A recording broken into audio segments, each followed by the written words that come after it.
Good afternoon. Welcome to Cool Springs. Today is Wednesday, November the 19th, 2025, and this is our series Heroes and Heroines of the Church. And for the month of November here, we've been trying to focus on heroes and heroines of the church age, particularly as it affects America's early history. So we've been focusing on the Pilgrims and the period of people coming to the New World seeking religious freedom. And so our character today is Reverend John Robinson. He was the pastor of the group of pilgrims that ultimately made the voyage on the Mayflower to come to the New World. The congregation had been in England. They had struggled back and forth, if you remember from maybe some of your world history classes back in your school days, that from the time of the Protestant Reformation, particularly in England and various other European capitals, you would have one monarch who was a staunch Catholic, and then they would be followed on the throne by a monarch who was a staunch Protestant. And so what the people were allowed to do and who was in charge kept moving back and forth between the two groups. Well, Elizabeth I, who preceded James I of England, had been staunchly pro-Catholic, and then James comes along. This is the James of your King James Bible fame in the early 1600s. He at least agreed to do something that Elizabeth had put in place, where the clergy had come up with a set of 141 different theological statements that everybody who was going to be in the Church of England, which is the official church of England, Great Britain, and Scotland, every minister had to ascribe to, had to proclaim as though it was truth, whether they agreed with it or not, or they'd be ostracized and possibly cut off from being in the pulpit.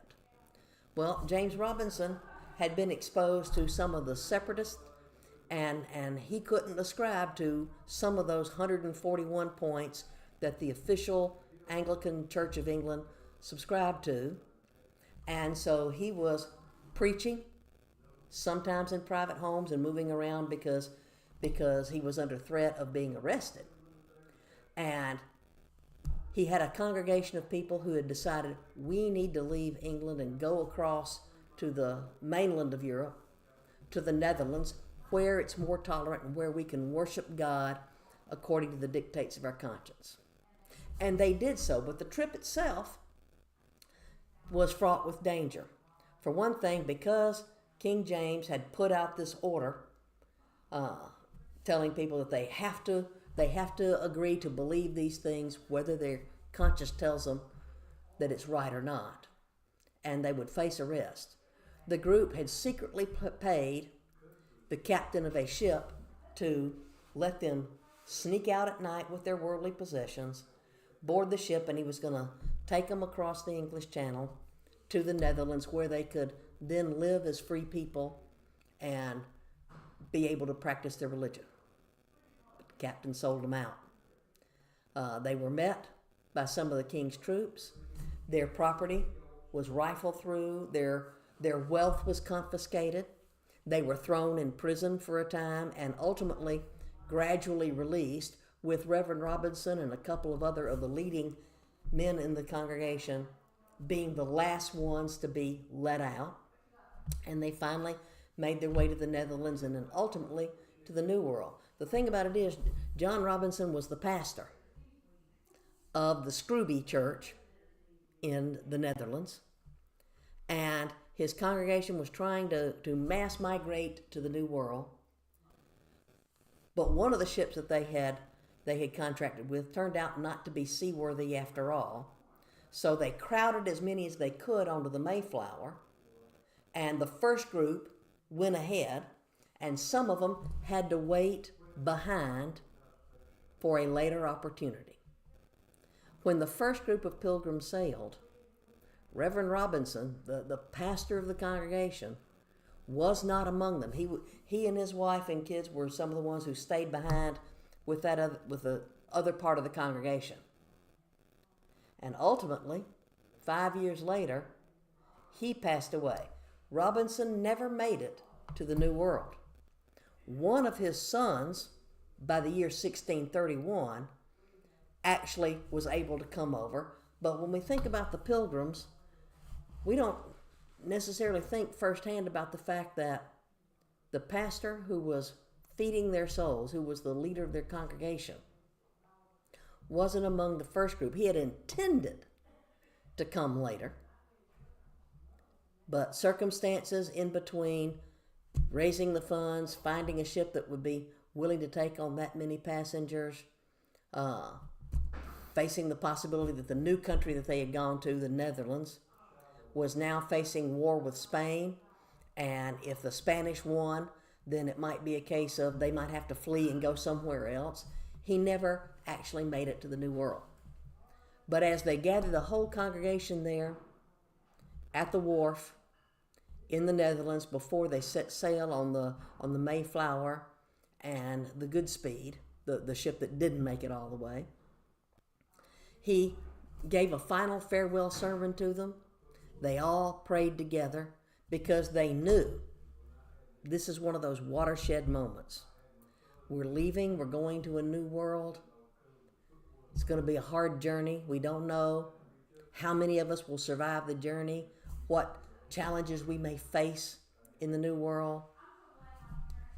But our choices are to stay here and risk losing freedom, or to take a step of faith into the unknown.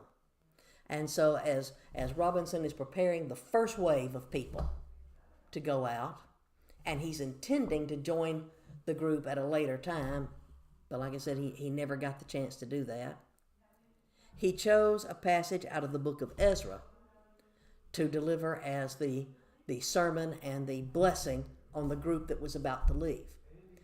We hear a lot when we're studying the Bible about the children of Israel going into exile under Nebuchadnezzar and the Babylonians. And some people know that Nebuchadnezzar carried the people out of Israel and over to Babylon in 3 waves of exiles, the last one being when the last Jewish king was on the throne and when the temple, Solomon's temple, was knocked down. Fewer people know enough about their church history and about their Bible, because Ezra and Nehemiah deal with the return and with the reestablishing after the exile, that they also went back in 3 waves 70 years later. Ezra was one of the leaders who was leading people to go back from Babylon back to the Promised Land. And in Ezra chapter 8, which is the passage that Reverend Robinson, the pastor of the Pilgrim group, chose as his passage, it starts off with a list of people from the different tribes. And then when we get down to verse 15 of Ezra chapter 8, it says, I assembled them at the canal that flows toward Ahava, and we camped there 3 days. When I checked among the people and the priest, I found no Levites there. So I summoned Eleazar, Ariel, Shemaiah, Elnathan, Yarib, Nathan, Zechariah, and Meshullam, who were leaders, and Jorib and Elnathan, who were men of learning. And I sent them to Iddo, the leader in Caspia. I told them what to say to Iddo and his kinsmen, the temple servants in Caspia, so that they might bring attendance to us for the house of our God.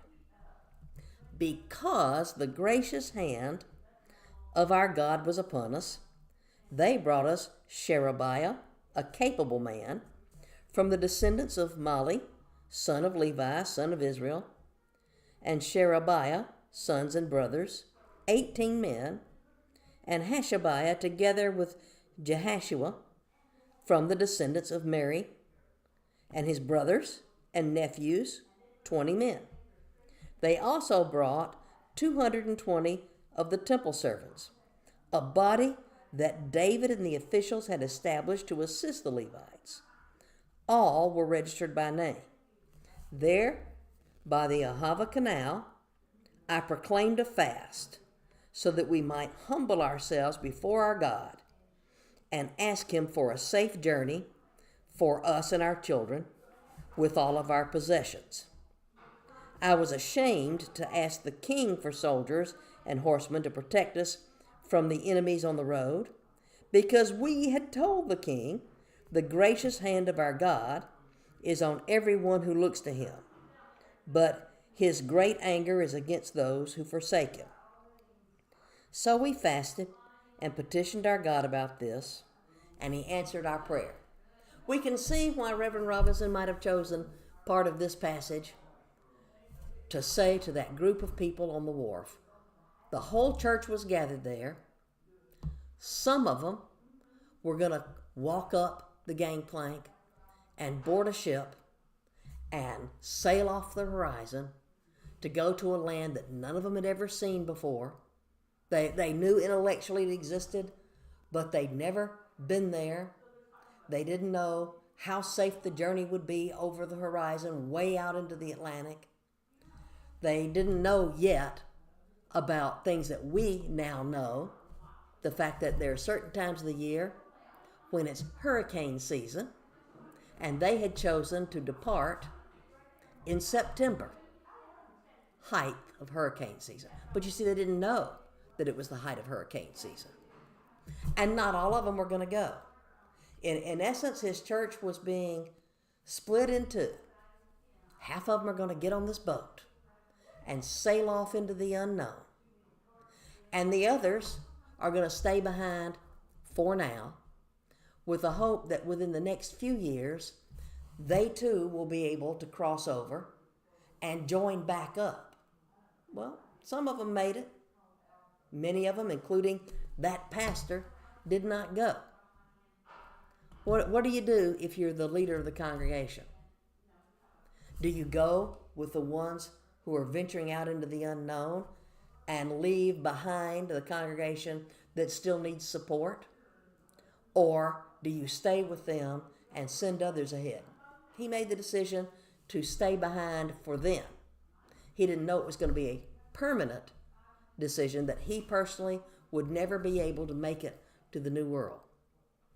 Part of this passage in Ezra has noticed who's getting ready to go back in one of those waves of returning exiles. And he noticed something important was missing.